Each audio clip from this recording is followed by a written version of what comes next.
Reka dukomeze n'igice cyacu cya mbere, aho twari twasoreje hano rwose umuhungu wacu yarategereje umukunzi we ko ahagera, urabona ko aje agahita amutungura, barahoberana, arangije aramubaza wari uri he ko watinze?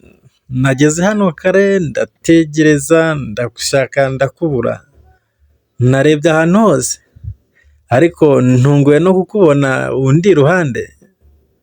Wari uri he byagenze gute? Sijari ahangaha ni mu rugo, ntabwo ngomba gutinda rwose, iyo uhageze mpita mbimenya. Uhita ubimenya? Ubimenya gute? Mpita mbimenya, hari ukuntu mba ndi kukwiyumvamo nyine bihita biza.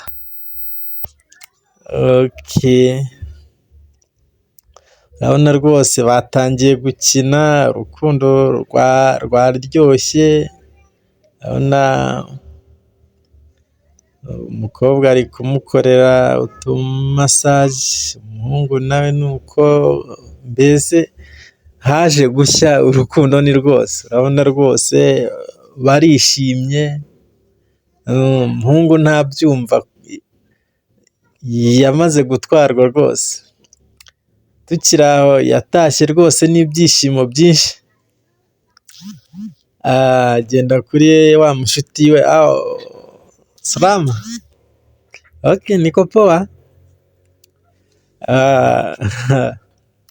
uyu munsi ndishimye cyane rwose. Wishimye kubera iki?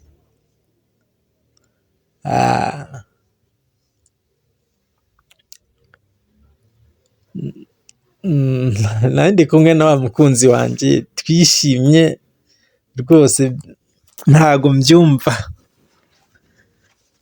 Mwishimye? Byagenze gute? Sinakubwiye ko yapfuye uriya? Oya, ni muzima. Njye ndamukunda, nzamukunda, ndifuza ko yamba iruhande rwose. Ntago numva rero ibyo uza umbwira ngo yarapfuye, ngo hashize imyaka 3, ntago mbyumva. Uriya ni muzima.